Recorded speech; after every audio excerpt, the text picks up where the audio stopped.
All right, everybody, it is Thursday night. Welcome to And stuff, the greatest show in the world, and on the top list of that magazine that loves us.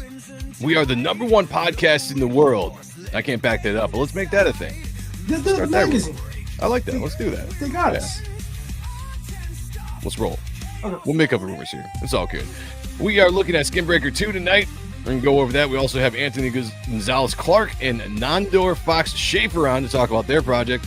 We're going to dive into some beautiful art, great conversation. Stick with us. If my computer doesn't freeze on us all single night, this could be a good show. Stick around. We'll talk to you guys in 2.3 seconds. Let's go. I'm telling you, it is the definition between an entrepreneur and an employee. The employee goes to the cliff, looks over the cliff, says, is there a balloon down there? Do I be safe? What happens if it clicks? What if I land on my neck?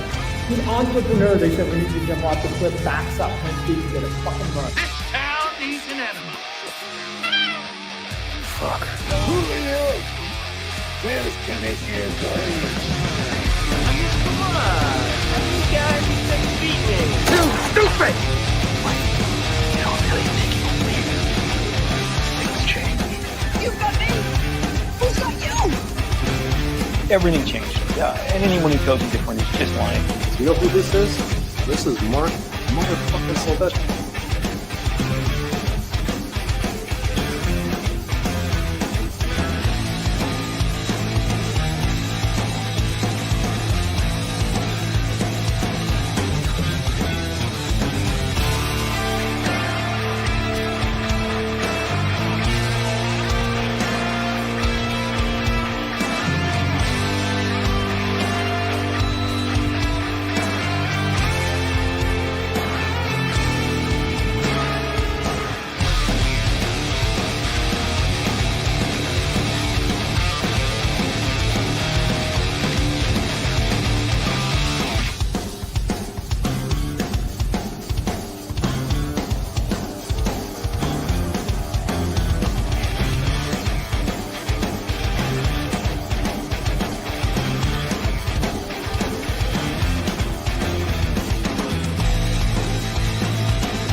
All right, let's go. Damn it. Dropped it again. One of these days, I'm going to get the music going as soon as that intro ends. Like, I've been messing that up lately. New Year. Stupid. New Year at some point, yeah. Maybe I'll get a new computer at some point. We'll just get things going a little bit smoother. Because I got to say, man, this is a pain in the ass when you're trying to run a show and your thing is freezing every 5 seconds. I don't know how it looks for you guys out there. I'm just keeping talking, but I see that the circle of death just pop up like every 30 seconds. I'm like, all right, how's this looking out there? I don't know. Kind of cool. Like a little bit like you're pop locking. So. Well, that's stupid. That's awesome. Okay, let's go with that because on this end, it's very frustrating. And I just want to throw things, at the wall. Very, very angry. Very angry. How you doing, man? It's good to see you. Doing great, brother. Doing great. Busy bee. Getting ready for some big stuff for next week. And I got a convention this weekend with a lot of our friends. So it's going to be cool. Good times. Good times. Yeah. Hell yeah. Where's that at? Pimp it. Vineland, New Jersey, where, coincidentally, where Mark and Chris base Ride and Paint out of. Oh, nice. Yeah. There you go. Are they coming out to the convention? Oh, yeah. It's going to be me, Mark, Chris Graves, Chris Mad, Chris Cross, bunch of other guys. It's gonna be a good time. Nice. That's awesome. Well, shout out to you, brother. Yeah. Say hi to the chat real quick. I got the chat up here on the screen. Let's get rolling here. If you guys can hear, I feel like I'm frozen again, but we got Paulus Arts, number one in the chat, and number one in our hearts, my friend. That makes you. You're number one. Yes, sir. You are number one. Great to be here. Appreciate you. We also got Mark Penguin in the house. Ooh. This guy's here every single week, at least at the beginning of the show. I don't know if he actually watches the show because I never see him in the chat after this, but at least He's here to start the show. Shout out, Mark. That's all that matters. So, Mr. Penguin, A penguin is a bird that cannot fly. I am a man. I have a name.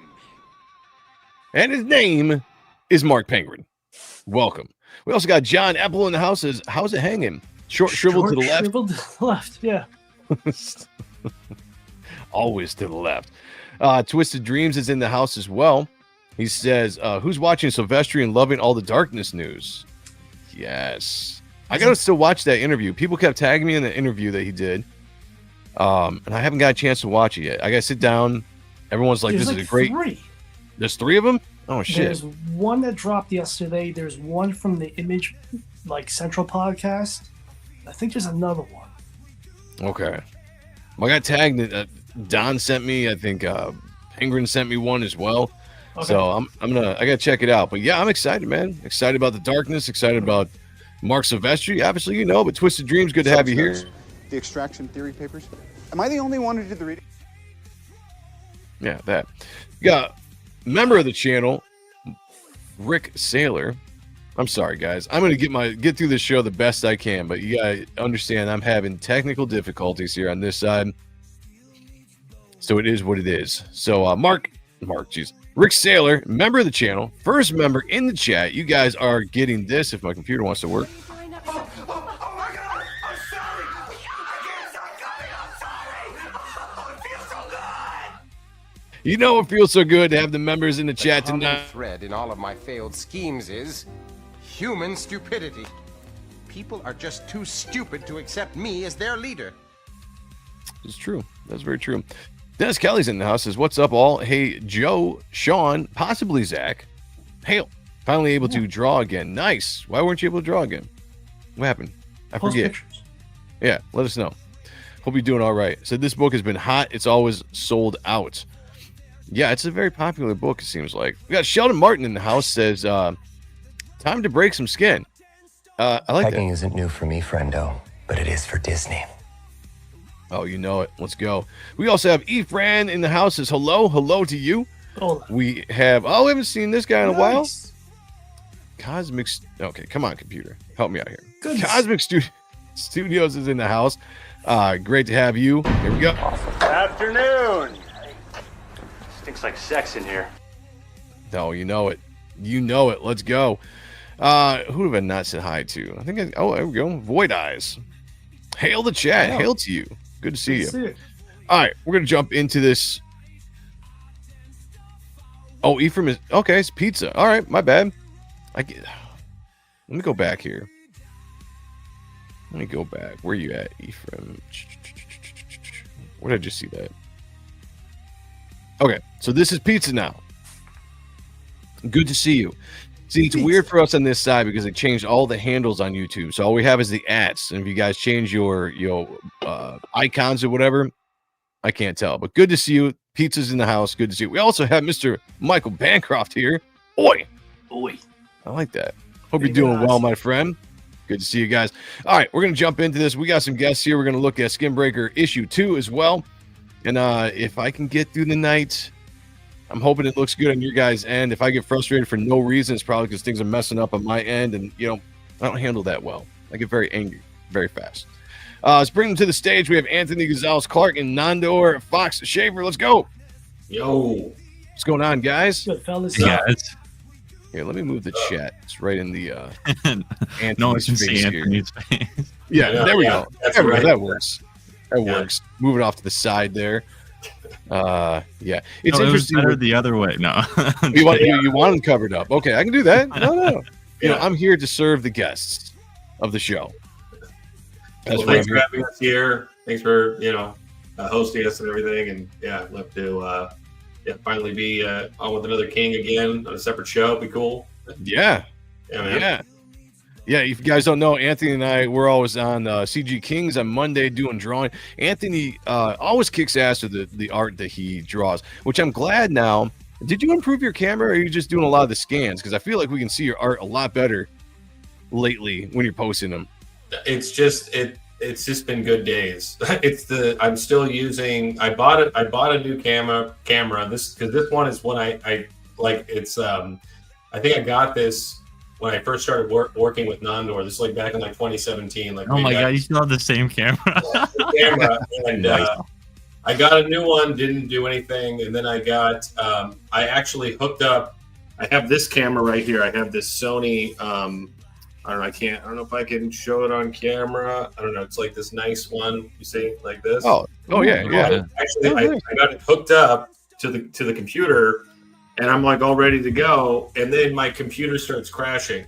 So it was like the resolution, the type of like the output of it or something like that. Everything that I was doing, the whatever my computer couldn't handle it, so I had to switch it over. Yeah, so I bought all this stuff that didn't work. I find the same issue with my computer. Like I think I just come to the conclusion I need to get a new computer and start over. I've had this computer for 5 years. There's a lot of stuff on it. And even though I go through and I clean it up, I delete a bunch of stuff, I free up space, all that good stuff. I just feel like it doesn't run like it used to. So I think I need to bite the bullet at some point and get a brand new computer. Bancroft says, sounds like you need a capture card. Yeah, I did. I think that's what I got. Like I got like this.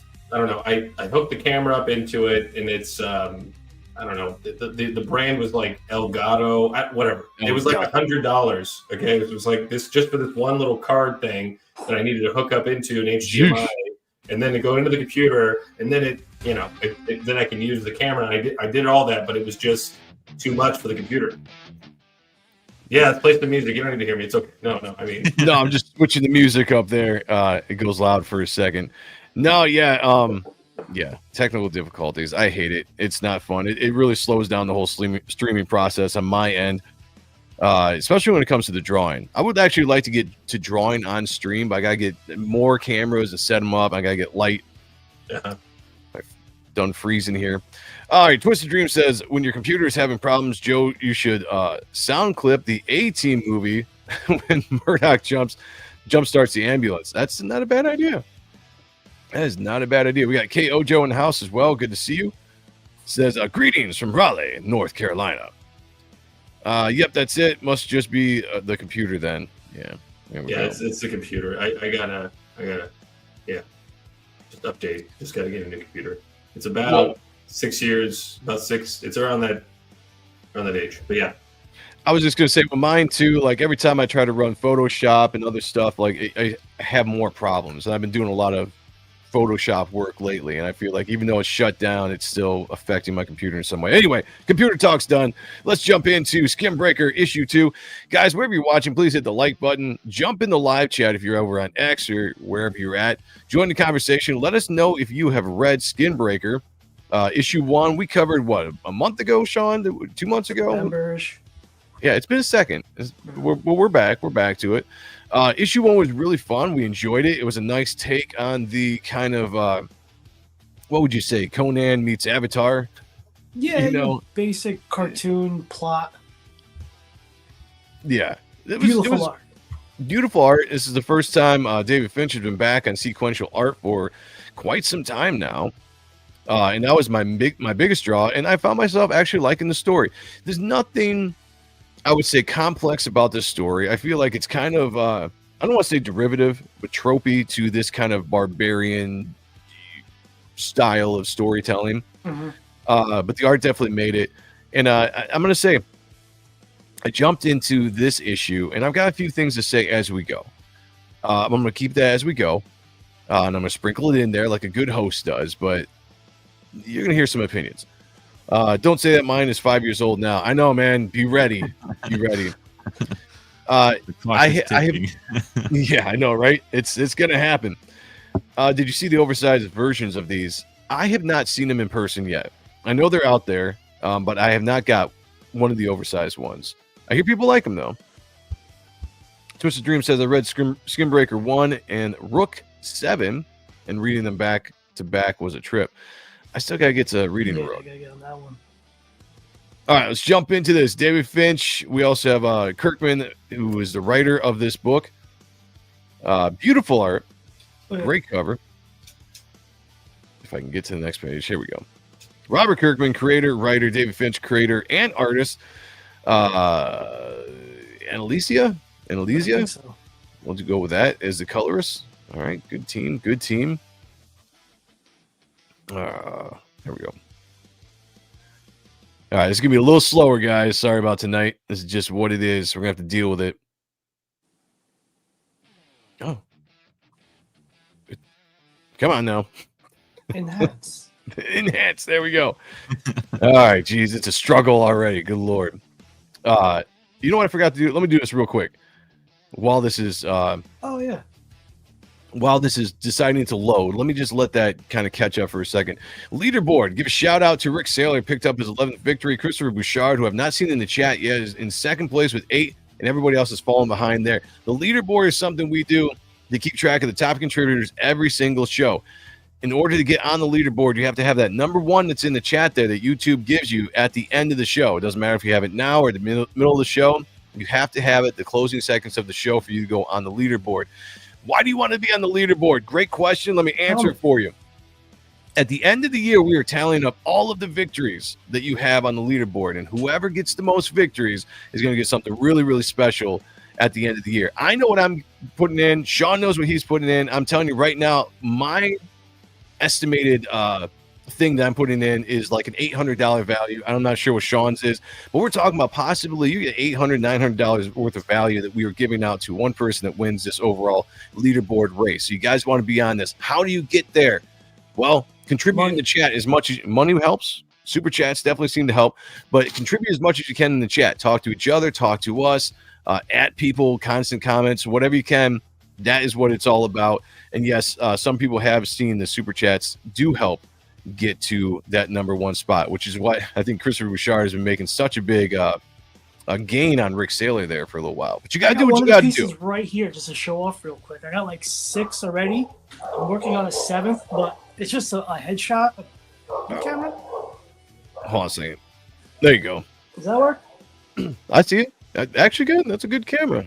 Nice. Yeah. So that came out nice. I got a bunch of these that we're doing. We're gonna give away. I think I got right now like 6. I got a Darkness, a Bedrock, Shit, I drew them. I don't even know. Spawn.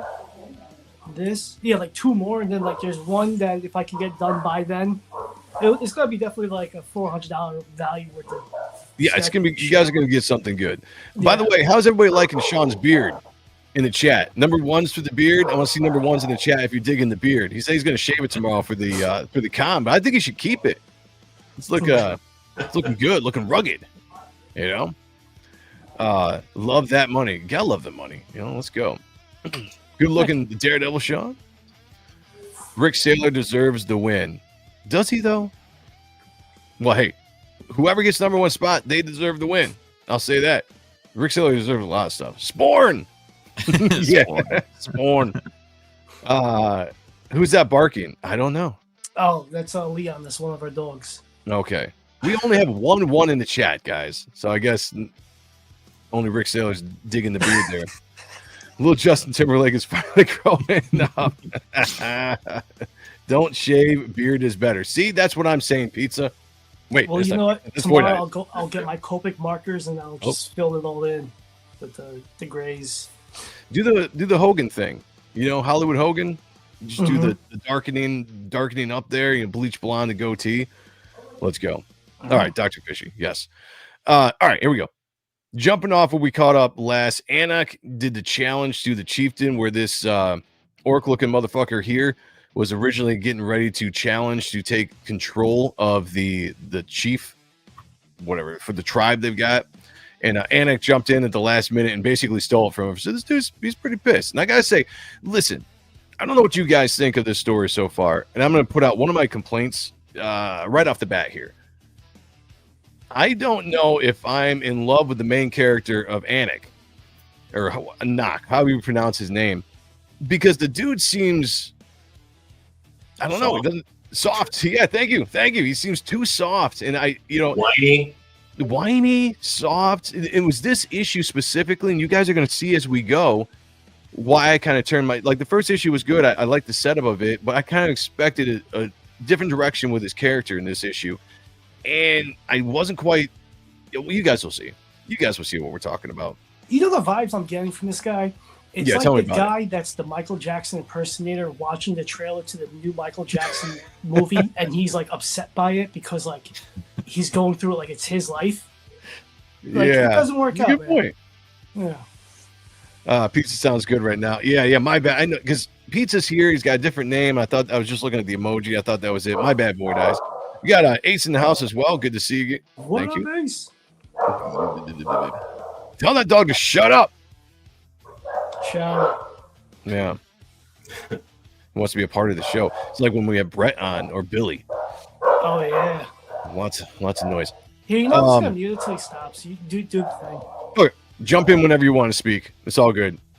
The barking's not that bad, or is it?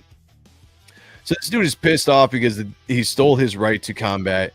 And if you guys remember the last issue, the chief desperately wanted Anak to be the one to challenge him. And basically, what this is, you challenge the leadership, you fight to the death, and then the one that survives is the new chief.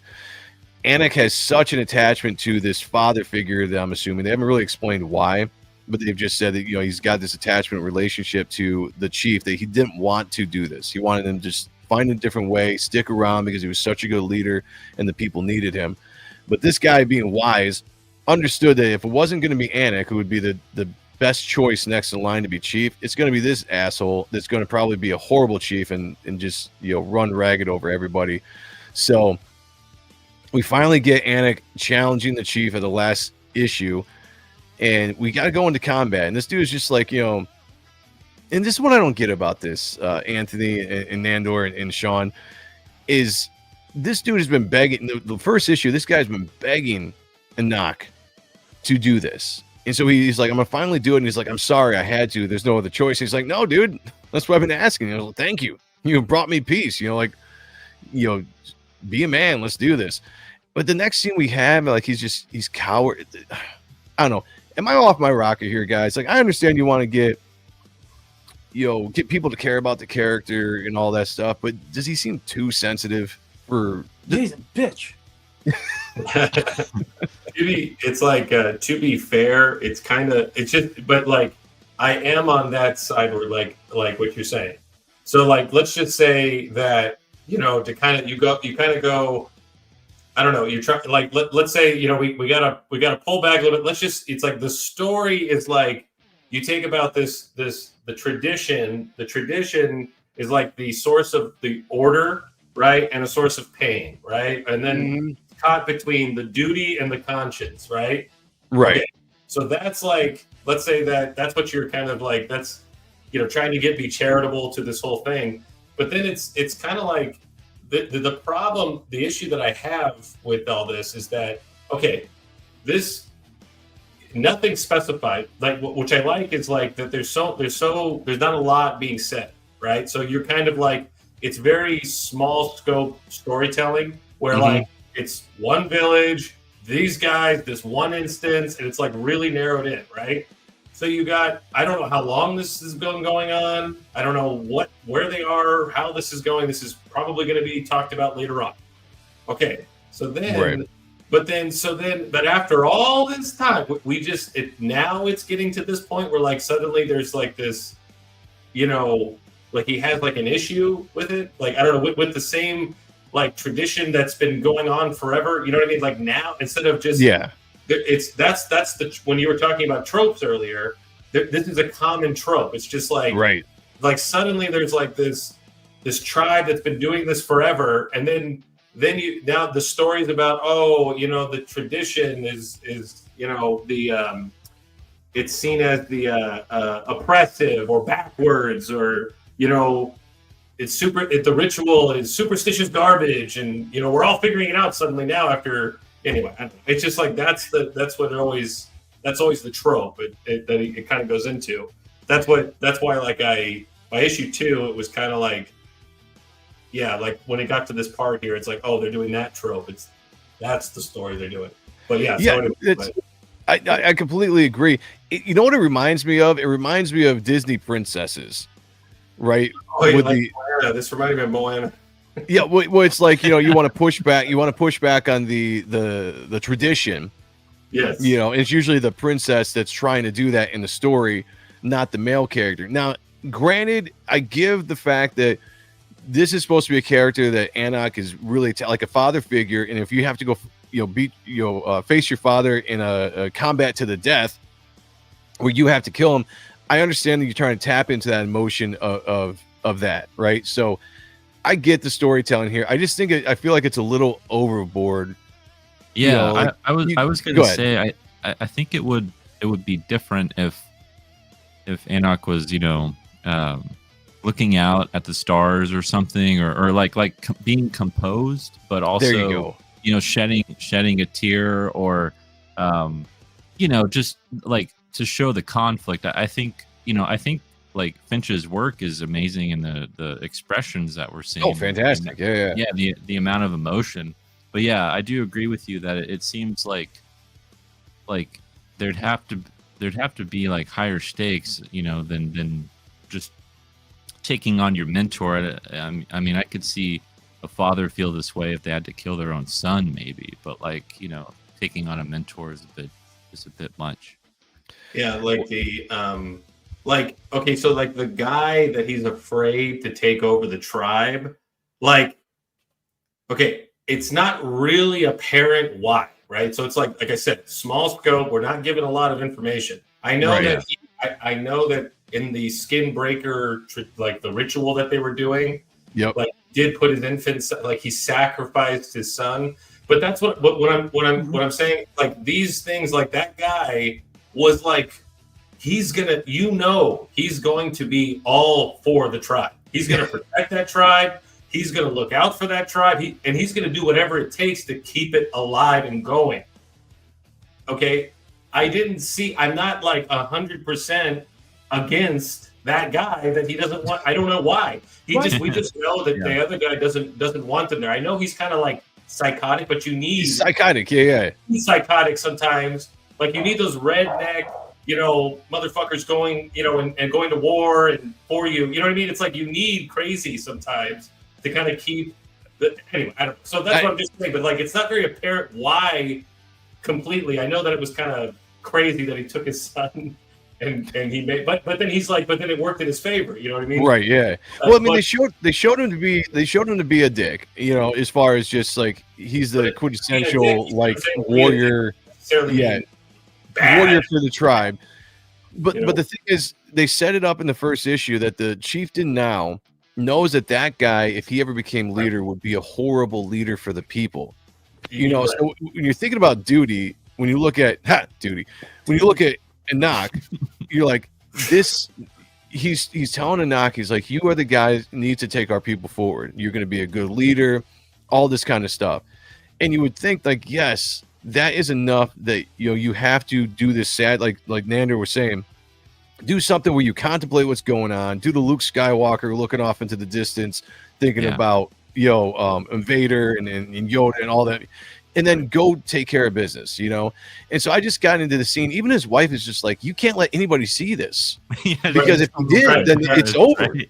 Like what are you doing? Yeah, it's like right from the get-go, you can't let anybody see this, because then it's over. And he's just like, this shouldn't be the way. What is our way? Well, we need to change our ways. I'm like, okay, dude, I get it. Go do what you need to do so that you can get on the right side of things and take over, the tribe. So this guy doesn't come in and wreck everything for the people going forward, which is the wishes of your chieftain / father figure, and so when I was reading this, I think I was just a little annoyed with the storytelling. I felt like it dove too much into it. We're like, okay, let's be sensitive. Let's show that the character has heart. He has some kind of feelings. He's not just a brain dead warrior.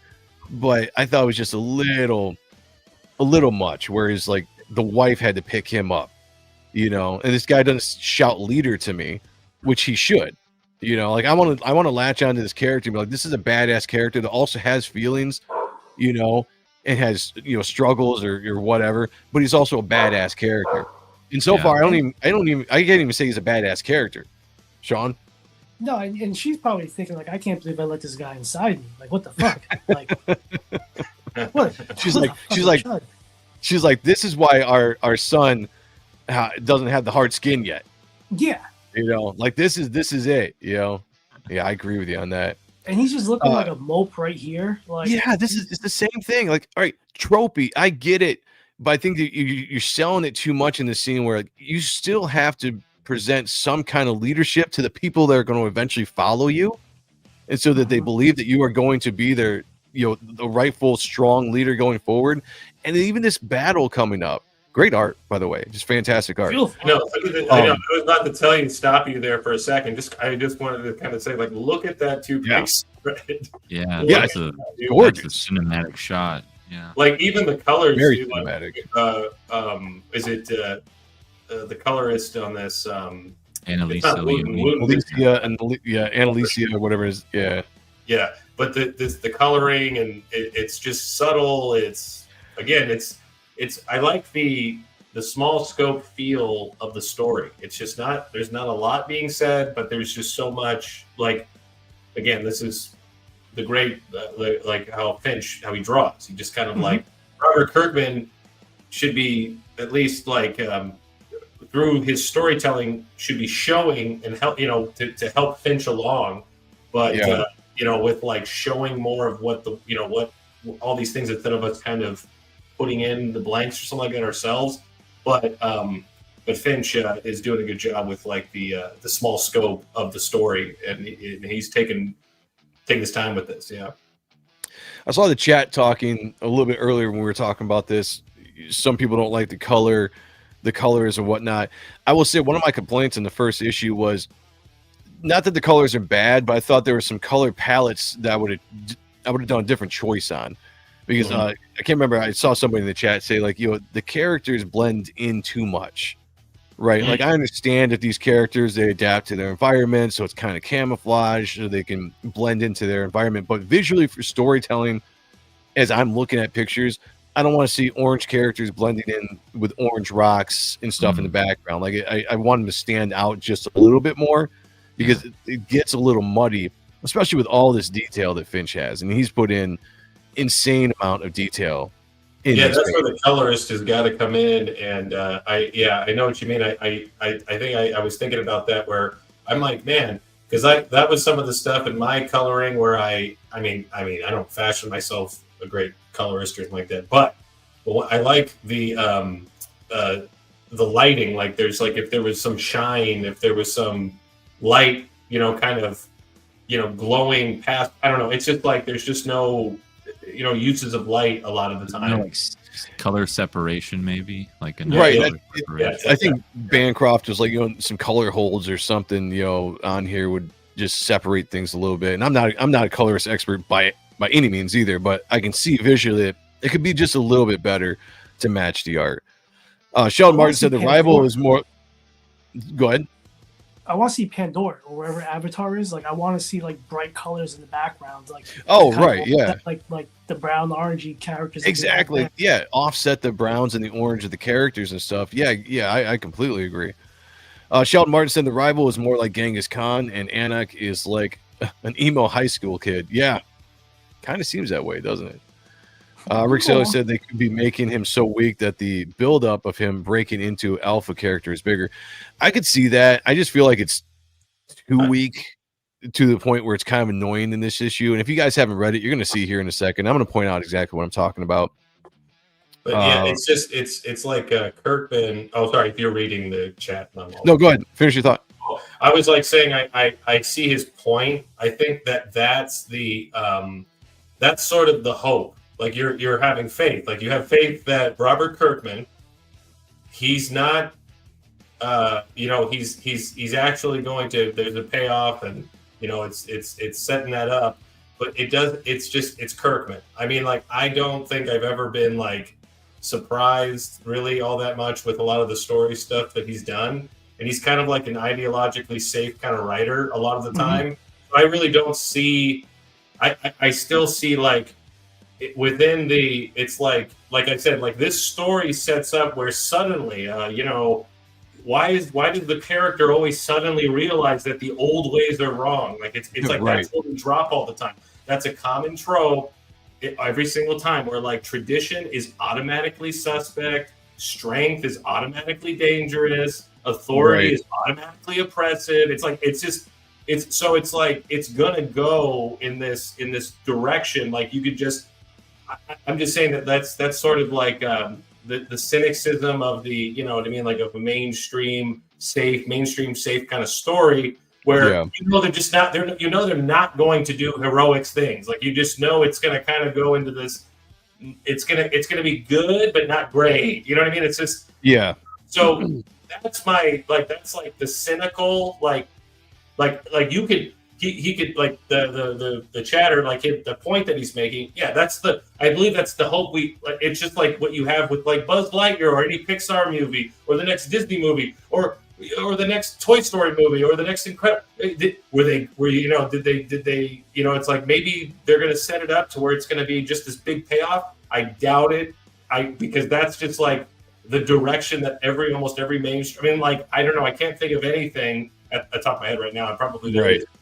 Like that where it paid off so well. Like, man, this just the expectations on this. Anyways, but I just like Kirkman is not going to be somebody that I don't have much faith in him that he's going to actually by like set it up like that. I just don't. I haven't seen it. Everything kind of falls flat a lot of the times. It doesn't rise to greatness like you think it might. You know, like you're expecting these types of stories to do that. Yeah, and I'm feeling that with like, the selling part of this book is definitely art. So far, the story it's okay. I was hoping that this would take a different turn to really get me into the story, and it just didn't. I think it was my biggest complaint. But so the chieftain and Anak, they start fighting, and you saw it early before. His head's all down, all dopey, and he's just like, oh. So he makes this. Okay, let me preface this before we get into the fight. So he makes this decision, to fight this guy for the betterment of his people and the wishes of his chieftain. And his chief says, I accept your challenge, Anak. Now may the weakest meet his end and join our fallen so that our strongest can become chieftain and lead our tribe to glory. And his response is, may it be done with haste and mercy, which is the line that they speak. But the way he says it is just like, maybe done with haste and mercy, not like maybe done with haste and mercy, like, right. Like whatever.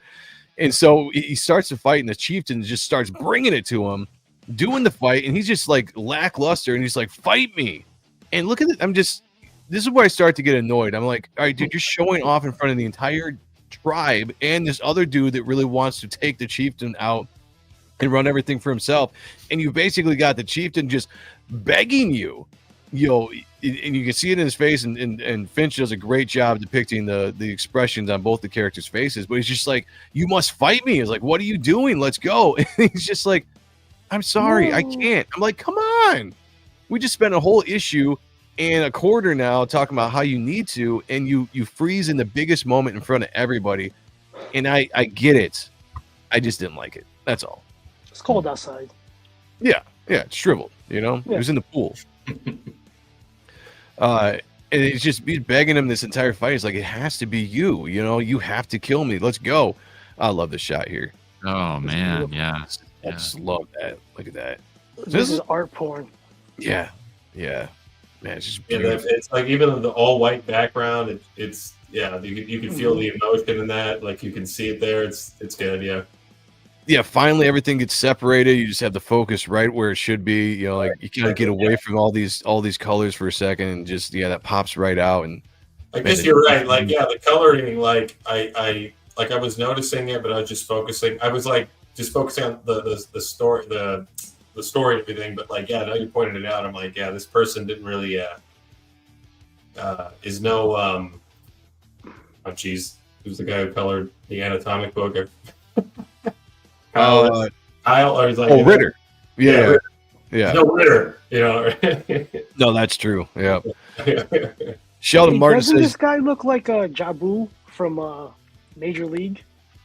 Like the little guy, that one guy. Long. He's like a Jabu. A little bit. Yeah, a little bit. The feather like hairs that you got there. Sheldon Martin says, yeah, hopefully the story picks up, but so far I'm only buying this book because of the amazing Finch art. Yeah, I feel you on that. Yeah. So finally the chief is just like, look, you little shit. And he comes down hard and just splits the dude's face a little bit, but it's a great shot.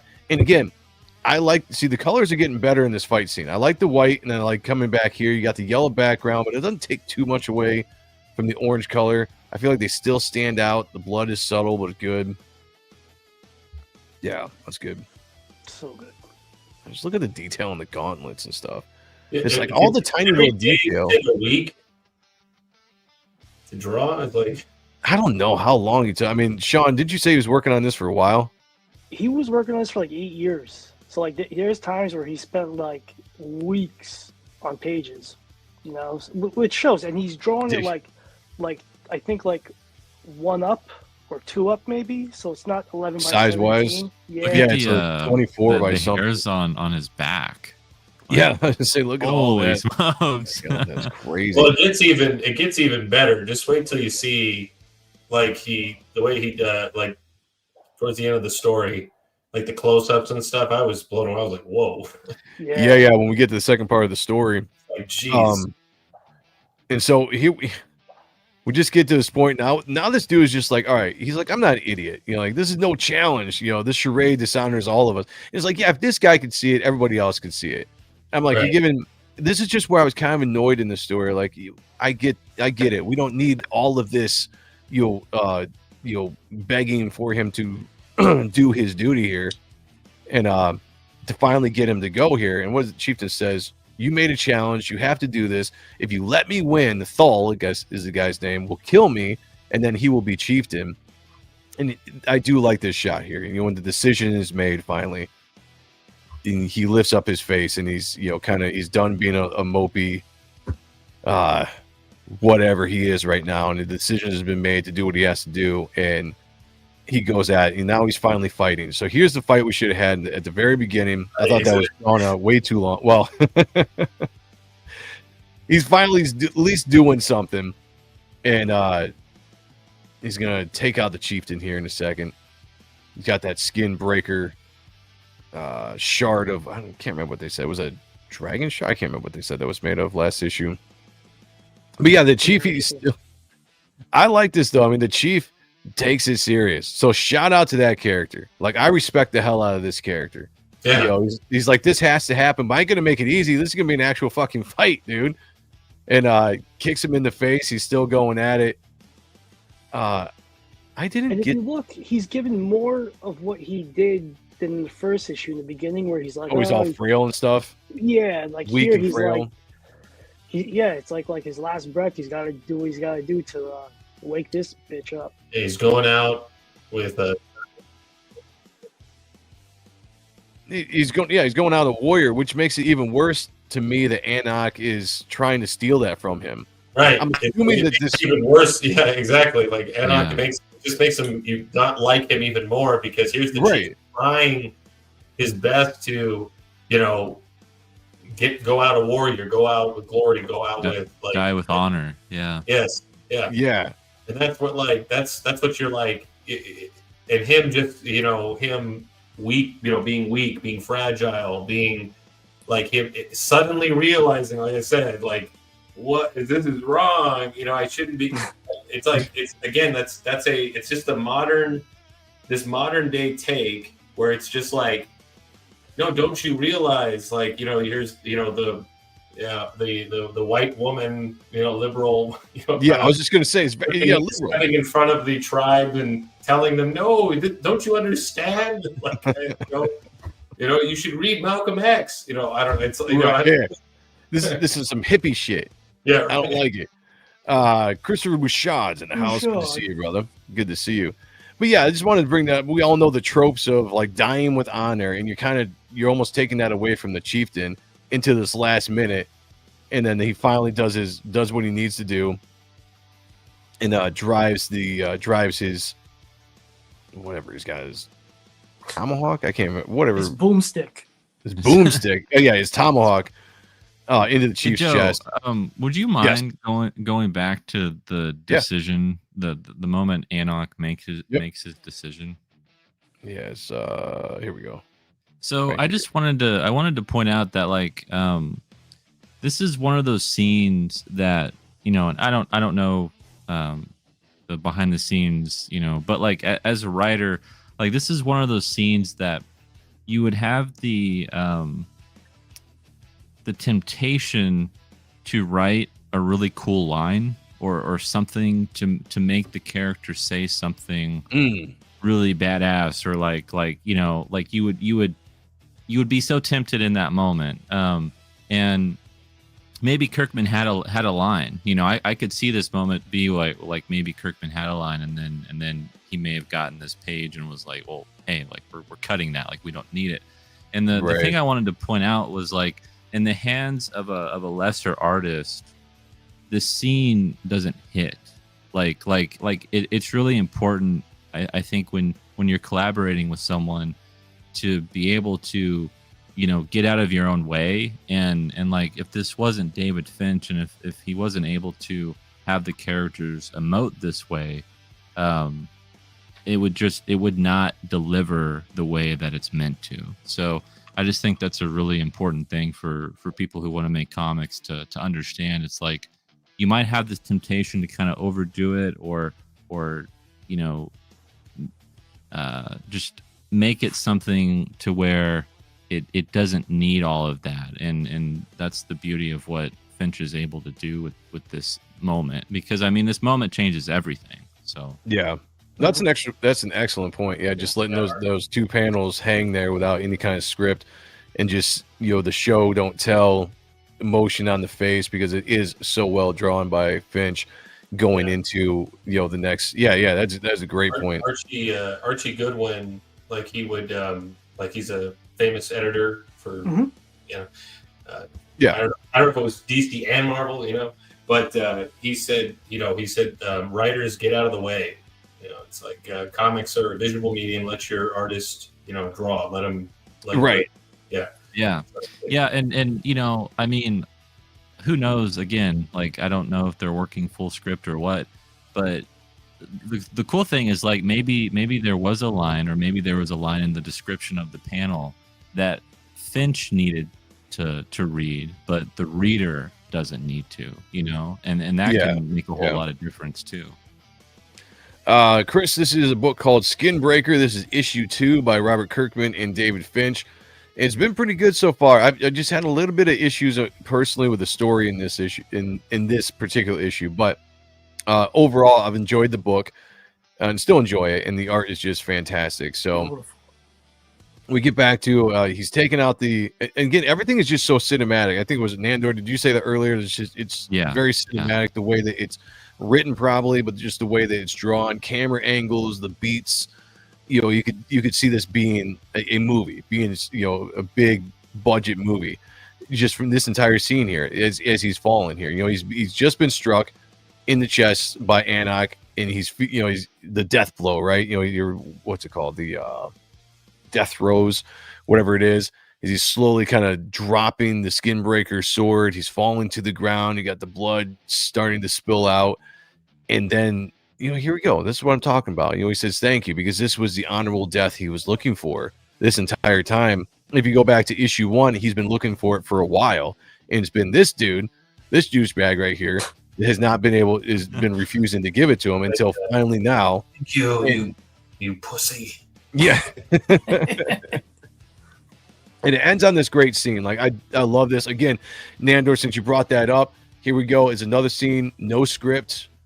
It's just the art speaks for itself. There's silence as the chief is dead, and Ahrent is looking on what he has just done and the ramifications now of what this is going to mean going forward after the final word of thank you. And then we just get this nice silent, you know, seeing the rest here. Very good. Yeah, that's a really interesting choice to bookend it with the same visual as the start of the battle. You don't normally see that, at least I don't like to have the camera angle be the same exact shot of when they're just about to fight. So it's a really smart way to end the choreography. That's actually a great point. I didn't even realize it was basically the same shot. I can't stay long. Just wanted to stop and say hello.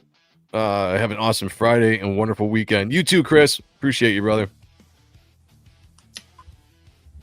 So we get the more silence as Ahrent is just kind of looking down on his mentor, chieftain, father figure.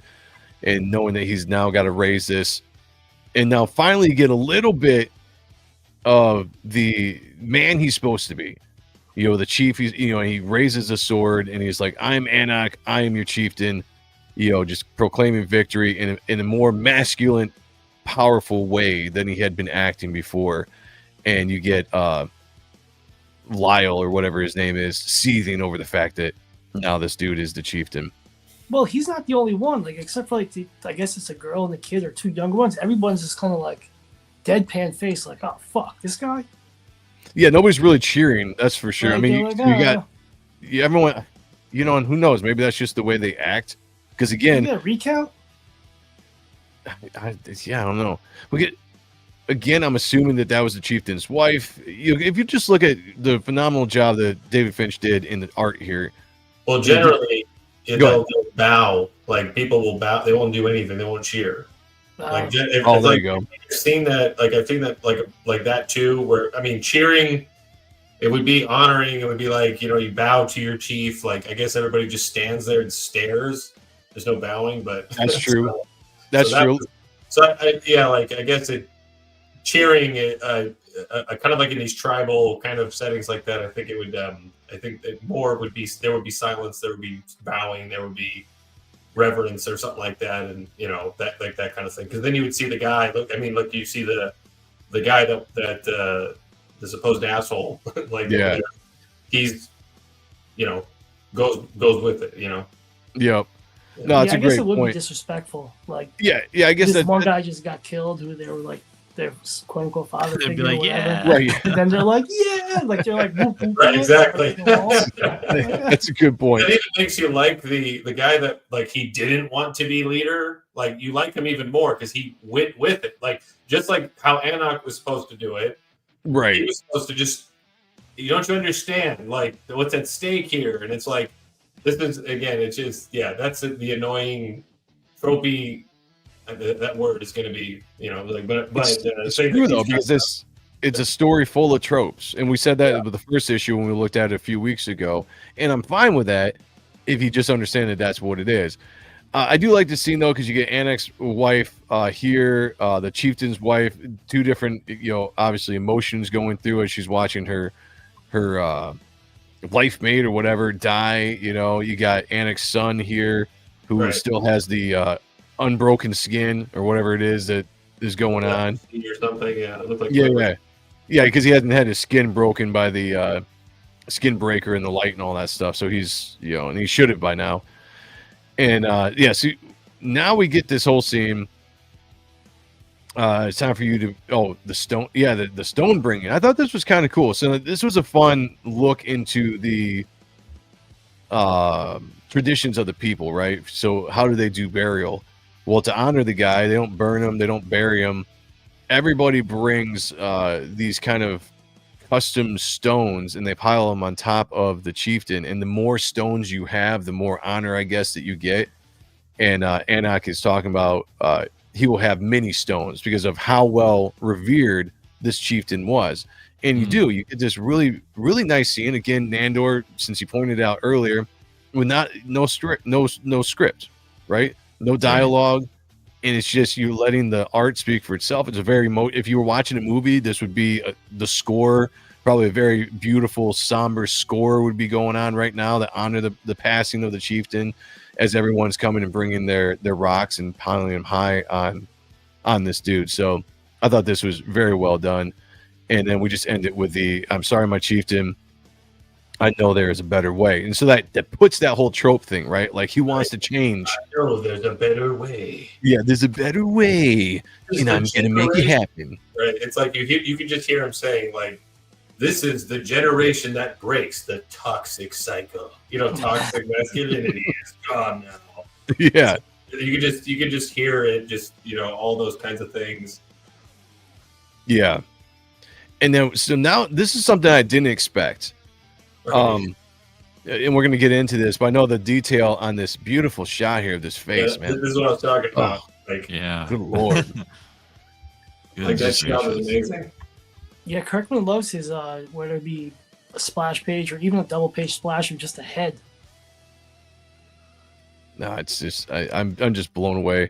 Yeah. Sheldon Martin, a member chat for 31 months. Thank you, my friend. Says unrelatable unrelatable main character. The son has no dad to look up to. Villain seems badass. Story is ho hum. Art is incredible.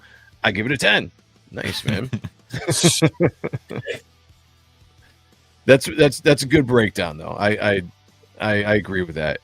Black Spiders is in the house. He says, good story, not the greatest, but still good. I agree. So here we jump into, here's the twist I didn't expect. We get a shot of Anak as he's kind of contemplating stuff. He's got the scar now from the battle.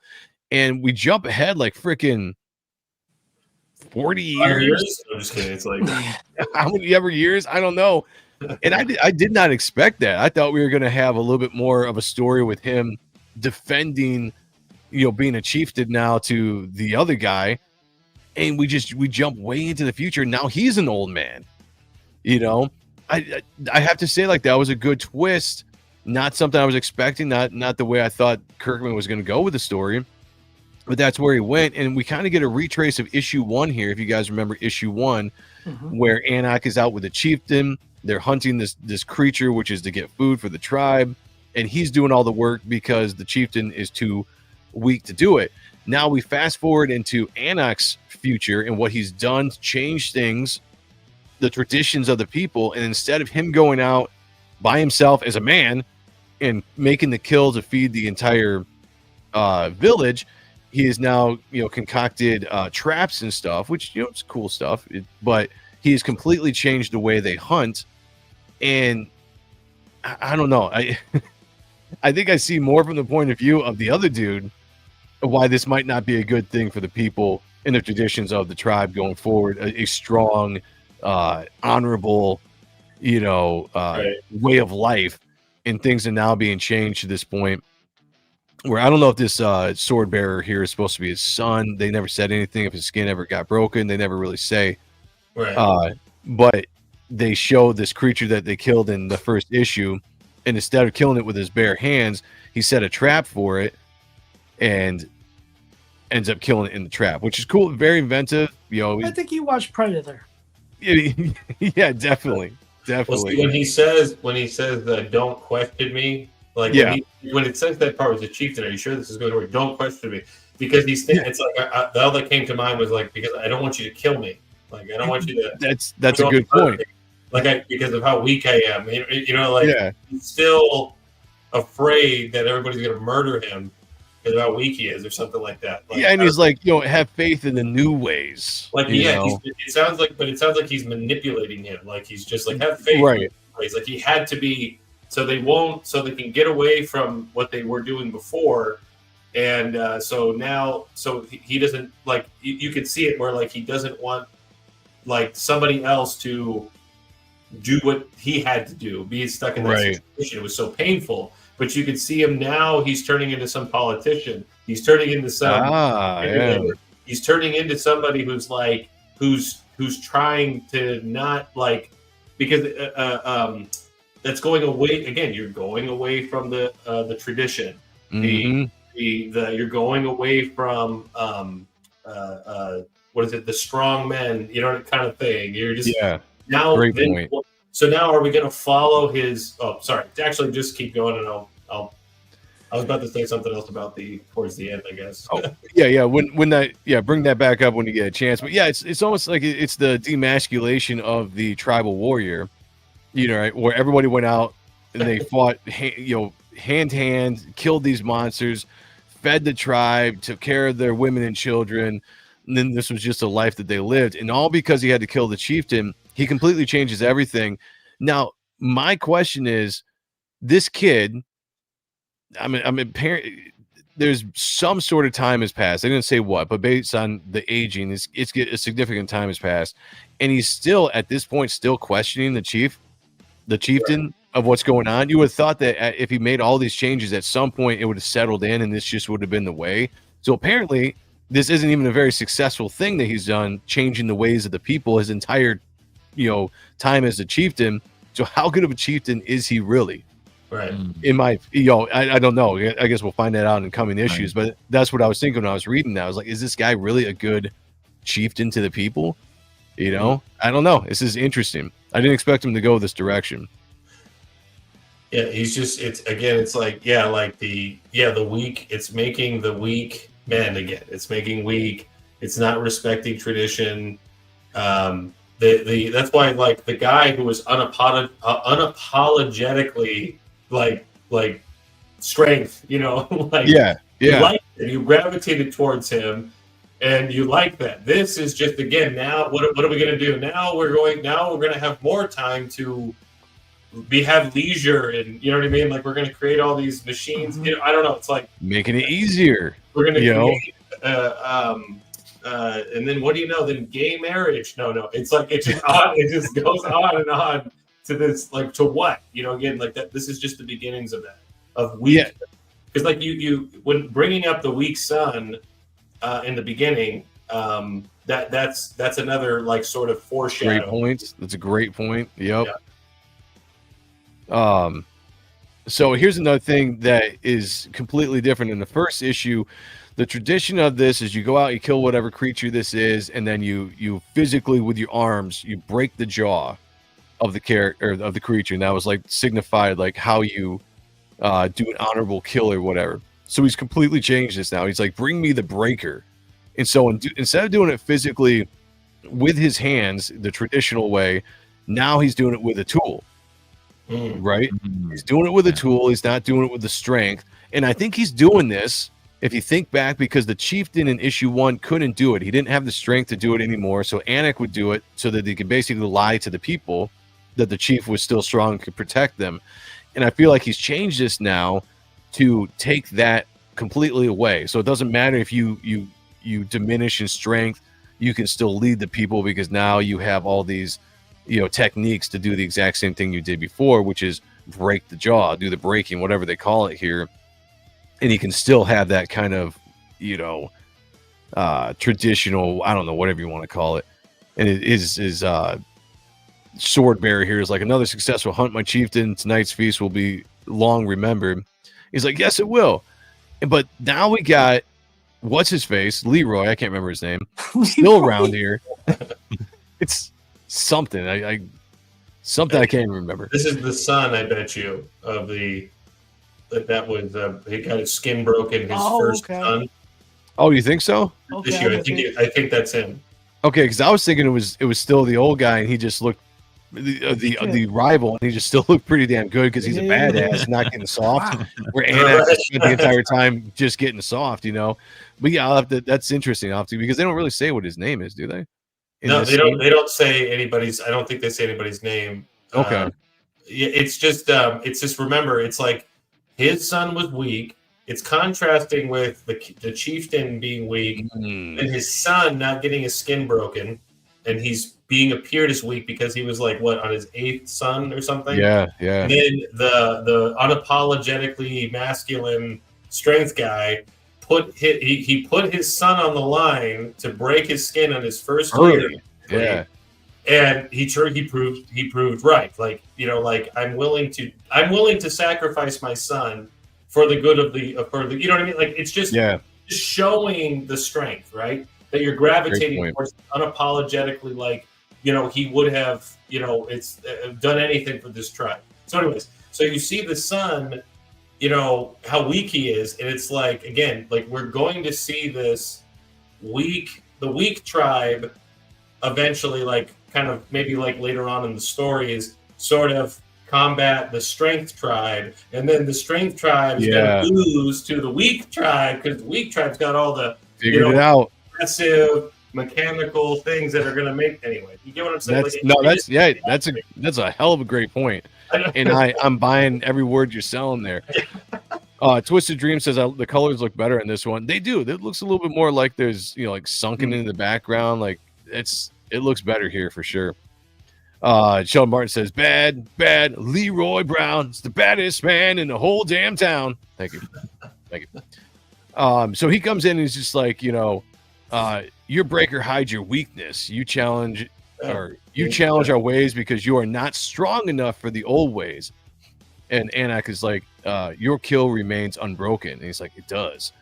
And Anak, you know, to his credit, goes over and kind of shows that he's still got the power in his old age to do the breaking of the jaw. Now, what was interesting about this is the way David Finch draws him. You can tell like he did it, but this is a chore. Like it's not in his youth, so this is an issue for him. And he kind of turns to him and he's like, I do not turn my back on the old ways. I ask you to turn your back on I do not turn my back on the old ways. I ask that you do not turn your back on the new ways. Making life easier for us all is worthy goal. Paka. Okay, so you're right. This is his son. Yeah. Okay, yep. Good call. I didn't catch that the first reading through. So this is that dude's son. And he's like, easy? I don't want any easy life. I do not need an easy life. See, now that's a man. I'm sorry.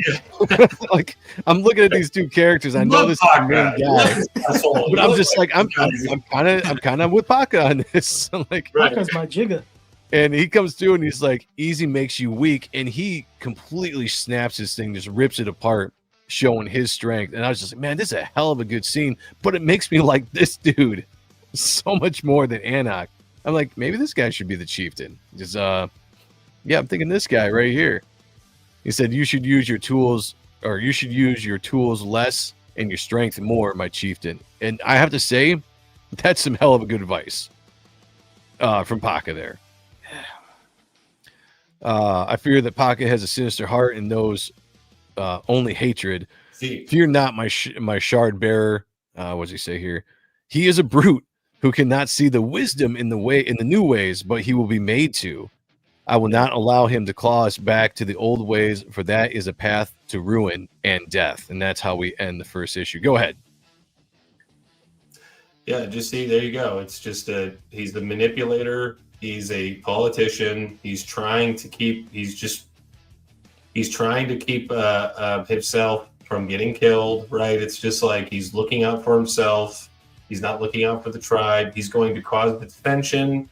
I mean, again, this is okay. Look, you go. This is conflict, Anthony. Like this is a story. It's like this is, but again, it's just it's boring. It's just because it's ideological. It's like it comes off like ideology in it. Like that's what I'm saying. It's just like we've seen this before. It's been done in every YA dystopian book. You know, like it's just Avatar, Moana, but How to Train Your Dragon did it well. Okay. Right. Yeah. That turned it on its head. That was a really good one. You can have stories where you're changing tradition because it's changing for the better. You know, I don't think this is established so far that the changes he's made are for the better. And I like Void Eye's comment here. He says, tradition bad tends to be a recurring theme with this, but it doesn't explore the common issues that new ways often bring new problems that traditional ways never would have dealt with. And I think that's a great point in the story. Let's see. Rick Saylor said he realizes he was weak, young, so he learned to beta his way through life with gimmicks. There you go. He has to be a politician. He's got to create something like, trying to just get into people's minds and manipulate them in ways. And so he's going to create the dissension. He's going to create discord within the tribe. He's going to do that. And it's going to happen. But I'm saying like it's more. I mean, like, so basically, I'm not going to read on. I'm not going to read this story. It's just boring. You know where it's going to go. Yeah. I'm kind of done after 2 issues. I think I was like, I would only get this because for Finch. Finch is right. And that's it. You want to look at this art, that's well, I wonder, guys. When I read this issue, it sets Anak up to me more of the villain. Yeah. That what if Robert Kirkman? What if this is a brilliant take on this, where you present the character as being the main guy, right? But you slowly turn him into the villain, and everybody you think is the villain slowly turns into the good. I mean, that would be a hell of a twist, right? To end the story. Now you got me interested in actually seeing the third issue.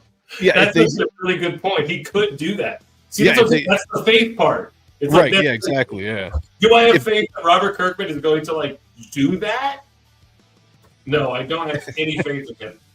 Well, if he did, I think that would be the right way to go. Because right now, it's like Twisted Dream says, he's like, "Are you supposed to like the dick more?" Because I kind of do. I wouldn't use the word dick. I'd Never use thought I Paca would there. agree with that. But I agree but with yeah, that. I like Paca more. Like that scene, Right. I was just like that. Yeah, I kind of like Anik in this entire issue has kind of soured me on rooting for this guy as the main character because I'm just like I don't know if I can get behind him as a main character. He doesn't seem somebody that's like that I want to root for. I don't know. Yeah, I think that always people have been. It's like okay, so like stories have shifted over to weak men, right? Like there's always a weak man, but I think that people have always been. They like the respect for the tradition, right? Yeah. Like, explore that rather than it just turning into like we don't even know. We're not even a part of this tribe. We don't even know. But suddenly we're thrown into the story, and then this is the point where everybody's like, no, there's something wrong and toxic about your behavior. And then but it's like, so instead of write it about respect for tradition, write it strong men without apology, treat duty as noble, like show rituals as meaningful, right? It's like, so it's like just weak men, fragile heroes. Tradition automatically is framed as the villain. The wokeness, like just the modern way of looking at it, is all hidden in these tribal metaphors. It's like, anyway, so Yeah. this is, yeah. So No, I agree. Like I keep saying, No, I absolutely agree. I think that's a great breakdown of issue 2 of Skinbreaker. So let me do this before we jump on to looking at your guys' campaign here. I want to go around the horn. We're going to start with Sean, and just give me a quick breakdown of what you thought of the issue. Give me a number between 1 and 10, and all that good stuff. Sean, go for it. Story basic. I hate the main character. I think he's a cook. The art is beautiful, so I'm giving it a high ranking just because the art is so beautiful. I'm going to give it an 8.5 because I love the art. Nice. Story, I don't need to read it. I don't read much. I can't read. So I'm looking at pictures. The only reason I'm learning the story is because Joe's reading it to me, like a bedtime story. Right, But yeah, there I'm you going to go. continue on just for the art. So 8.5. Okay, I like that. Nandor. Yeah, I think Sean has a good grasp on it. I mean, I'd probably give it a similar ranking. I think it's interesting. Like, it seems like Kirkman is aware of the type of story that he's trying to write and the tension that is there between the characters and the conflict that is there. I am curious. Like, I do want to keep reading because I want to see how the world building, like the expansion of the world, and also I want to see if Anok, if his new ways has consequences that he has to face. I think that would be really fascinating to see that. But this is honestly, like, I know it's been a while since Finch has done sequentials, but this might be the most beautiful book that he's drawn. I would put it up against any great artist like him and what he's been able to do. So yeah, I'm definitely I'm really curious to see what happens next, and give me more of those 2-page splashes. I love those. Yeah, hell yeah. What grade would you give it? Did I miss that? Yeah, I'd probably give it an 8. Okay, nice. So we got 8.5. You give it an 8. Anthony, what do you got on this? Well, the point that you're making about the point that you said about like it could be because you really do see Anok as the villain in this. It's like I don't think Robert Kirkman does. I don't think he does see him as the villain. That's why I'm like, yeah.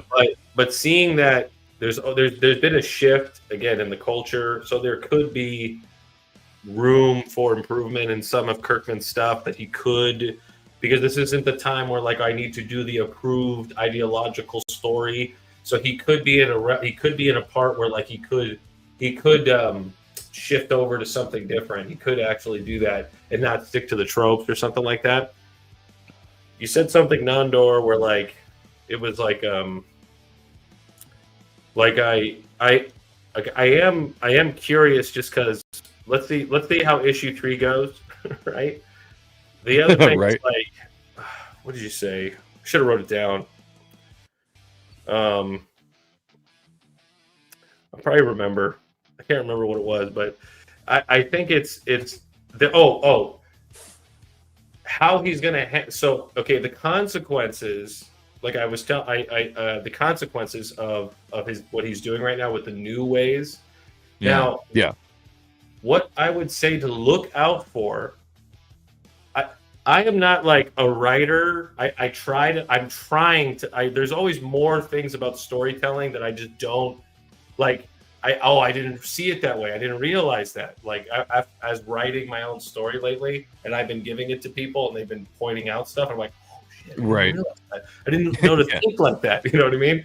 But I thought like, but I could see that there's things to look out for. Where like, okay, so the consequences of his actions. Now, what he's going to create is dissension, right? He's going to create dissension. There's going to be a strength tribe and a weak tribe. That's probably what's going to happen. Now, but what would be cool that to look out for is Paka and the tribe of and Thol. Thol was his father. Okay, are they going to be more like? Are they going to be just one dimensional or 3-dimensional? Like, are they actually going to have like if you start seeing that like a 3-dimensional character kind of like come out of Paka, because you saw some things in there. Like actually he wasn't very antagonistic like his dad. He like kind of walked away, but he was still like in the old ways of Thol, like the old ways, right?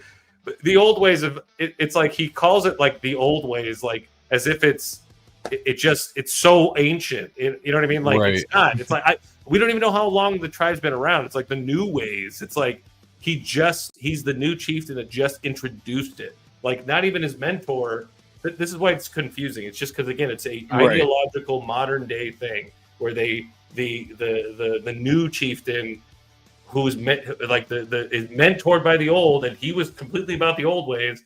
Anyways, so I think what would be sorry to interrupt. I think what would be interesting, maybe more convincing, is if Anak had caught wind of another tribe or there was a story told to him or something that was almost like that showed how like why he's so afraid of how things are going.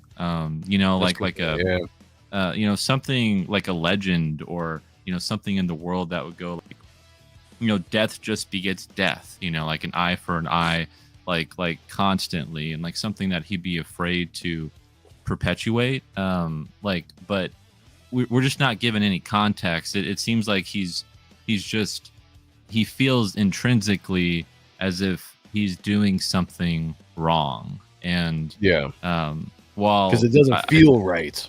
Yeah, it doesn't feel right, and I think sometimes you get those gut feelings of like what are we doing? Like, wait, is this how everyone wants to do this? Like, but yeah, I think like that would almost be a better if there was more context to the character and the choices that he makes. And maybe the flash forward, if we get to kind of break that down between him becoming the new chieftain and then where he is now, to see what has happened in between that time and maybe some of the things that he's had to face throughout, maybe that would provide some of that context, but who knows?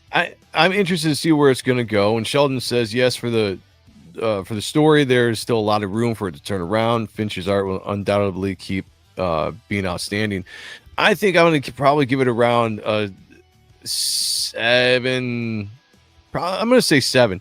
And the art is fantastic, and I'd love to get it more just because of the art. But the story went in a direction I did not think it was going to go, and I don't know if I like it so far. However, I'll put a caveat on that. If they do what I suggested at the end, where you're actually kind of doing a swap, good guy, bad guy kind of swap or whatever, and maybe Paka is going to be a character that in the future maybe can kind of see the light a little bit and blend old ways and new ways together, where both Anak and Paka's dad, either new ways and old ways both have issues that are a problem, and this guy can bring it together, and he's actually the strong masculine character.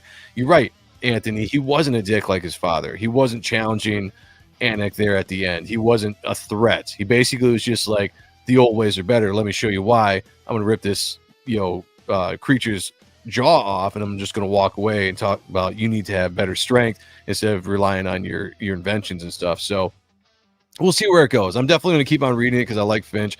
I see, I think Sheldon said this is an 8-issue miniseries, so a lot of ways to go on this storyline. So we're going to see where it goes. But yeah, I'm going to say 7 for this issue, where I think I gave the last issue, I think it was like around an 8.5 or something. I gave the first issue. So we'll see how it goes, but not bad. Great art. A little disappointed in the story, but I'm intrigued at the very least. It's hard to, like, if it's out of 10, because sometimes the art, like one series that I collected the whole thing was Jason Heron's Ultra Mega, and I collected the whole thing because I love his art. I hate the story, but but if Finch can keep you turning pages, you know what I mean? Right. Like it's like that's, if you have a shitty drawn comic, I mean, no one's gonna want to pick up that thing and look at it at all. They don't care how good the writing is. Yeah. Right. So how do you gauge? How do you? I don't know how to rate it, because I would go 5 for art. Rate them separately, and then what that would. Now you're breaking our system. Right. So I would say it was like the new ways. The new ways. The new ways. Yeah, the new ways. The old ways. Yeah, get Nandor up here. No, but it's like it's like 5. It's like each one has to be a 5 or something. It's like 5 for art. It's like for story. It's like, I don't know. It's just so, because it's anybody in it. If you're paying attention to story and you're paying attention to someone like Kirkman, okay, it's just, he's a completely ideologically safe guy, okay? So is he going to make the guy making the new ways, like the new ways of breaking tradition? Is he going to turn into the villain? Like the way that, like, I'm thinking it's going to, like, that'll be really cool because you explore, you go back to the old. It would make the most sense. Yeah, because it's like today, it's like it's going into things like defiance is virtue, individual desire, the highest good, tradition is restraint, and restraint is oppression. You go into these things that's all ideologically safe stuff. You go that direction, you'll be okay in the mainstream. You're going to do that. Is Kirkman, has he been someone to explore that stuff? No, he's been one to go along with the same kind of things that everybody else goes along with. But again, we're in a different time, so I'm like, I kind of have to remind myself that my conservative brain, where it just kind of looks at like woke, everything's woke, and then I hate everything. I've shut that off a long time ago. But I mean, like, I've watched stuff and I enjoy things, and I have exactly same here. Yeah, so you got to enjoy some stuff. So I've been like, for Skinbreaker, it's like the art kind of keeps you going along. You want to keep going with it, but it's like it's only so much because the story, it's like shit. It's like, come on, give me a break already. It's like just try to just do something, just like elevate it to greatness, like just elevate it a little bit. So do I have faith in Kirkman? No, but let's see what happens. You guys have brought some good points up, Nandor and Sean and Joe. It's like you guys have been bringing some good points up. I will read issue 3. I'll do it, and then we'll see from there. I like it. Rick Saylor for 38. Go ahead. Kirkman did the biggest what the fuck in anything he's ever done was Invincible with the grape scene. I don't know if you guys read Invincible. Like, that was crazy. Like, and that's Spider-Man. You're reading a Spider-Man book, which is safe. And like that happened, and like to me, I'm like, what is he gonna do? Like, again, like, is he gonna go with what we just talked about, switching the roles, or is there going to be some bombastically fucked up thing where we're just like, this is the greatest piece of literature ever? I don't know, but I'm here for the ride. Yeah, I mean, we're gonna find out. We know Kirkman likes to do, we know what he likes to write. You see Walking Dead, Invincible, all that kind of stuff. He seems to really like to put the heroes in positions of weakness a lot in his storytelling. Even powerful characters like Invincible or whatever the character's name is. His character himself, Mark, he's a weak character. Like in my opinion, he's physically strong, but he's weak, and the bad guys are way more imposing, way more masculine and stuff. And maybe that's what he's doing here. So maybe it won't turn around like we're talking about. But I got hope. We'll see where we go in 8 issues. Rick Saylor for 38 months membership says, "Don't be a bum back type 1." That's right.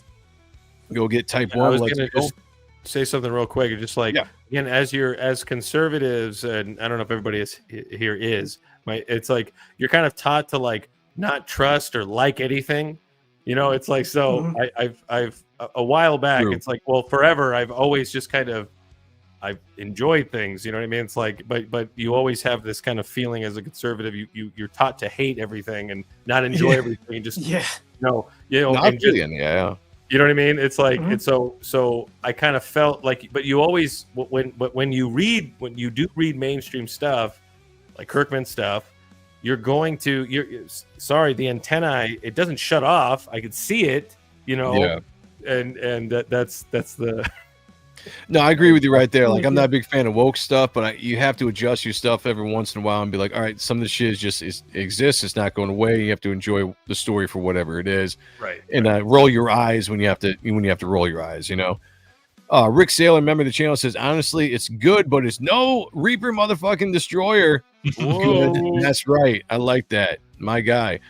Twisted Dreams for $1.99 says, give my win to Rick Saylor. Hail Finchmaster. All right. I will. If you end with number 1, I will give that victory to Rick. Very generous there of you.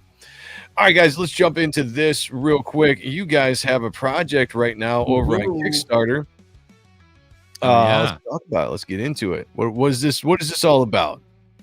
All right. So, thanks for letting us on the show talk about it. Great to talk about Skinbreaker with you guys. So this is Anthony and I's project that we've been working on for years. It's called Seasons, and it's a 4-volume supernatural graphic novel series that follows a character through 1 year of his life.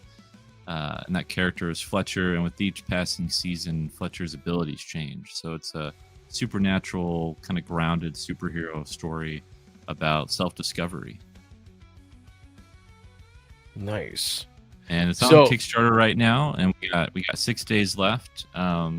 So definitely check it out. We have some great rewards for people to check out. Yeah, here we go. So supernatural. So what is I guess what's happening more in the story? Man, look at that art, man. Look at that. Some good shit. That's like that right there. That art that I drew, that's like 2017 me. Wow, no shit. I mean, like, this is me, It's the early days. Yes. Right. Like 2 more years, it'll be 10 years. Wow, that's crazy, man. That's crazy. But that's what I worked on back in 2017. And this was like, I think this was a mixture. I did for a good portion of the book, I did traditional. Okay. And then I would clean it up a little bit here and there, and add tones and Clip Studio Paint. And then about halfway through, I started just doing select pages were done traditionally, like either the first couple pages, and then the last pages were done traditionally, and then I would just do the rest in all traditional. Digital stuff. So yeah. No, yeah, it looks great, and I can definitely just seeing your art every week on the Kings and stuff. I can see where you've improved absolutely since this, but this is still really damn good. Like I'm looking at this and like, man, this is great storytelling. I love the panel work. Just the sequential storytelling is great on this art wise. Like this is great, man. Go ahead, Nandor. This is both. Oh yeah, you're fine. No, like this is both Anthony and I's like first complete book. You know, Yeah. like the first thing I ever wrote, the first thing Anthony, ever completed. Like he'd done some sequentials, and that's why I hired him. And some illustrations that I'd seen. But like Yeah, this that's is beautiful. like, our first, like this is us making a statement, and the kind of stories we want to tell, and coming out guns a blazing. So it's really exciting. And but yeah, so like to answer your previous question about like the supernatural element, so like the first volume, so each arc, each volume takes place during a different season of the year, and each arc has Fletcher go up against a different antagonist or different force that he has to take on. And so in volume 1, it's these shadow selves, these shadow beings that he has to fight, and he has to fight his own shadow self throughout the city. And then volume 2, he takes on these elemental beings, and when volume 3 and 4, it'll be different, different forces that he has to take on. So each with each book, he's given these abilities that he's trying to figure out why he has these abilities, but they act as tools for him to be able to defeat the things that are terrorizing him and they're terrorizing others. And so he's having to be on his toes, same with the reader, and being on their toes and figuring out, well, how does Fletcher adapt to these changes? How does he, take on these different entities? And through his growth and through the changes that he goes through, he will ultimately, if we do our job right, become the person he was always destined to be. No, that's awesome. I see you got the Rob Willis cover, a Corey Barton cover. Yeah, some good names out here. Yeah, there's some great variants for people. The Corey Barton and the Rob Willis cover are crowdfunding exclusive covers. So nice. The campaign, and you can pick up Rob Willis's original art for this campaign. Wow, as well. look at that! So, Yeah, That is beautiful. Beautiful stuff there. Damn. I see Scribe Comics is in the house. Says, "What's up, fellas? What's up with you guys? Good to see you." And shout out to the chat for hanging out with us tonight. We were looking at Skinbreaker issue 2, and right now we are looking at Seasons volume 1 through 2 that is live on Kickstarter right now. Anthony is the artist. If you guys follow the CG Kings, you guys will see Anthony drawing every Monday over there, kicking ass. You are also the artist of Anatomic, right, Anthony? Yep. Yeah, this was the Sheldon Martin was the artist. Yes, I am the artist on this. This was the first kind of first professiontional comic book that I worked on. So this launched my professional career. So like everything from, I was getting paid and Nice. And then printing, going to print and everything, and formatting, like doing the whole thing. So this started it all. So yep. Yeah. Now, I'm sharing my screen just so if you can where you at? Oh yeah. Let me bring that up. Yeah, you see the pages that are on here, but hold on a second. If you Come on, computer. So like this, the 2-page spread of Fletcher fighting what's his name again? Starts with Xander. Z. Xander. So you see that. That's nice. My idea with this was it's like they're fighting on you could see, hold on, make sure. Yeah, they're fighting on like the rocks that are floating in the air here. And then you see them. I couldn't find the non-words. I guess I didn't upload it with no words. Oh, it's all good. It's not spoiling anything. Spoilers! Oh, no, you're fine. Yeah. And then they're fighting up here. And then the rock is moving through the air. And then my idea was that we hone in on a ladybug. Oh, nice. Yeah. And you can see them fighting over there. Oh, okay. Yeah. I can see that now. It just crashes and smashes smashes. It's very smashes cool. into the mountain, killing the ladybug. Anyways. Do you have the that page in the forest where he's blowing everything up? Yeah, let me because that one really caught my eye. let me find that real quick. Yeah, I that think one really caught my eye on the campaign page. I was like, man, that's awesome. This stuff looks like it would have been solid on Spawn when Todd was working with like Sean Shimon Alexander, and all those guys, like that era of Spawn. the, Like, I think he was the in a great late fit, 200s, or the late like, 200s. like 200s to like 3. Yeah. Yeah. There you go.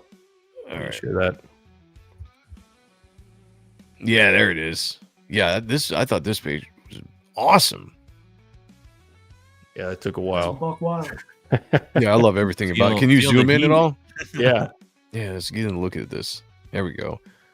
It's Yeah, that's nice, man. Like, is there any photo bashing in here? Or is this just like textures and different brushes? it's all just like I was in Clip Studio, so like I would Okay. I don't remember if I was using a lot of effects, and these are like, like there's a tree brush Yeah, or yeah, something, yeah. right? And then but I would go in there and do all the lighting. I would just do all this stuff on it. I would try to make it all whatever. Yeah. It looks And, real, brother. It looks Yeah, like no, a it looks fucking photo. sick. Yeah. Yeah. Then I drew all these trees and did all the effects here, and I tried to.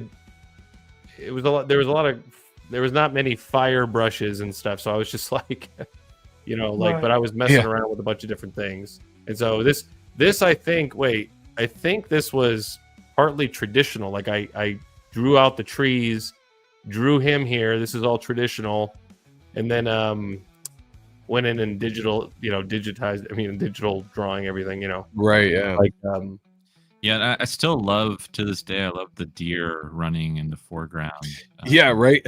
Like Oh, yeah. that. I love that so much. It's such a great addition. And then Yeah, no. next, it's just, yeah. So he's using his power. He's got to move the flames around, and then he sees who it is. Right? It's like I think I did 2 different versions of this or something, and then he just tries to hold back the power, right, and then he explodes, and yeah. Detonates. Yeah. Killer. This whole scene, this is like just pure action, pure cinematic action, like all that there. Like I did my Akira moment there, like like that was. Yeah, it looks like you're having a lot of fun. That's awesome. Sheldon Martin Oh, says, hell I yeah. backed. Let's get this over the goal. All right, Thank you, Sheldon. guys. Thank you, brother. Thank you. Sheldon Yeah, is the man. I wanna let people know too. Like we have an ash can for Volume 3 that's on this campaign as well, and that's like if you were to pick up Volumes 1 and 2, and then get the ash can, like you'd be able to see the evolution of Anthony's style and what he's been able to do over the course of these last handful of years. So it's really exciting, and we're the goal is to get this campaign done and fulfilled, and then get to Volume 3 as quickly as possible, and launch that bad boy. So there's a lot more to come for this story. I'll show some. I'll just show not everything, but like just a few pages of the ash can. No, Go for we? it. Yeah, go for Yeah, it. hold on a second. My computer's. I won't show a bunch, but these Get are in like here. this was a lot of fun to draw. So this was like right after Give me- Volume 2. Give me a second as my computer is freezing. So I got no controls at the second. All right. Hold on. Fizzle sticks. I know, right? It was actually running pretty good there for a second, and now I don't know what the hell is happening. So like with fall, a lot of it there was like there's a lot of moments, like a lot of, because there was so much action, and then in the next one it's like there's kind of a breather, but I still, even with this story, what I was trying to do is that even in the breather moments, you still, I want you to look at it. I want you to enjoy it.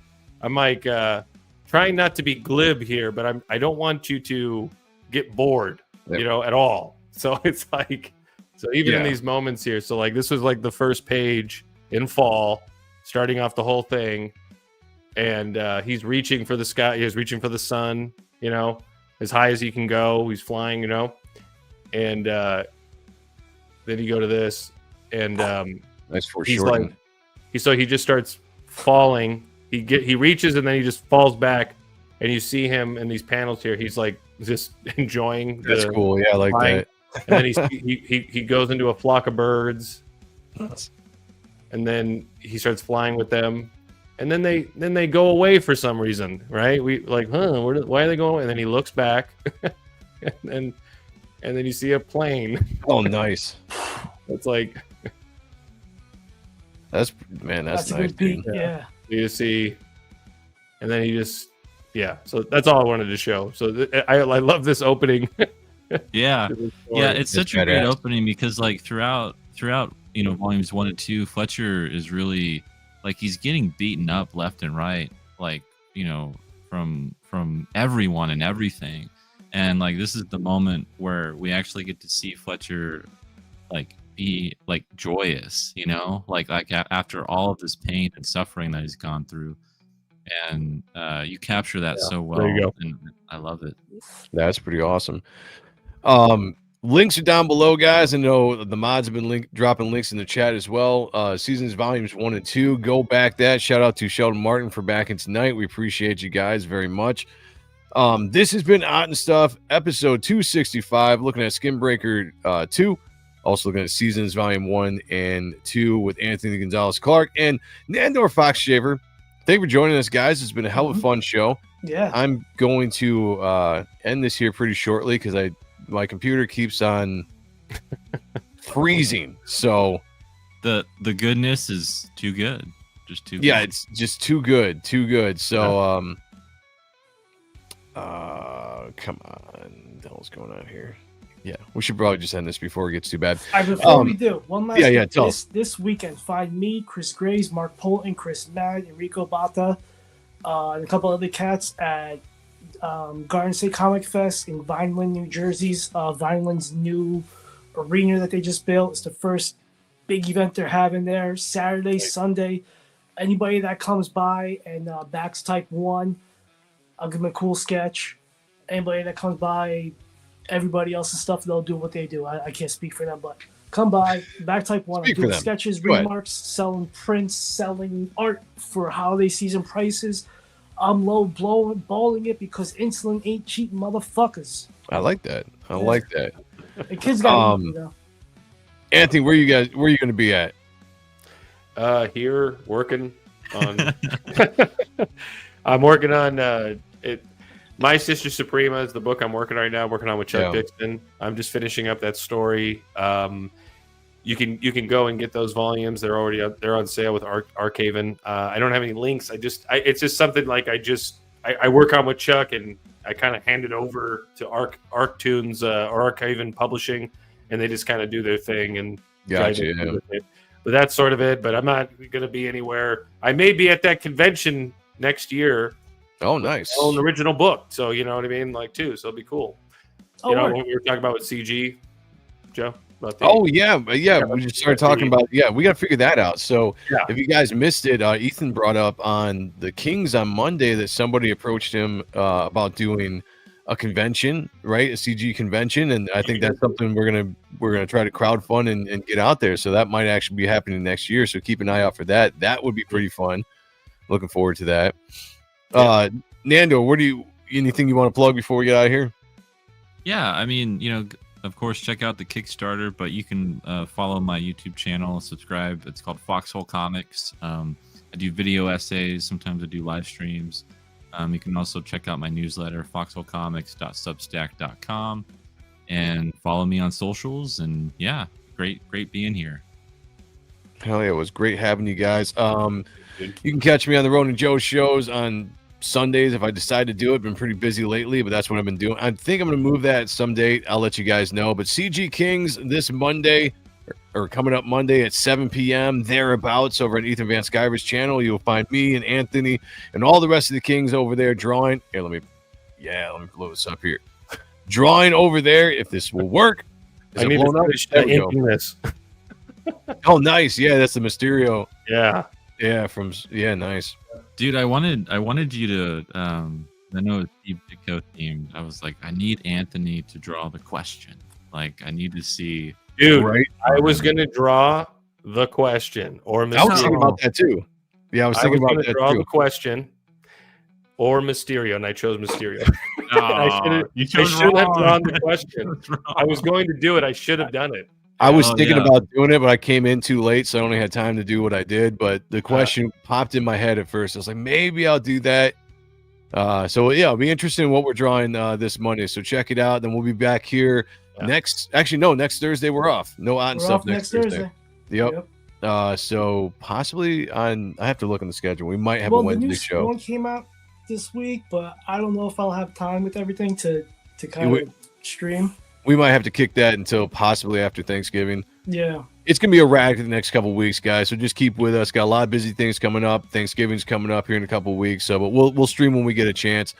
But until then, everybody, thank you for joining us tonight. It's been a hell of a fun show. I've had a blast on this, like I always do. Everyone, be good to each other out there. Take care of one another. And as always, picture me naked. Talk to y'all later. Peace.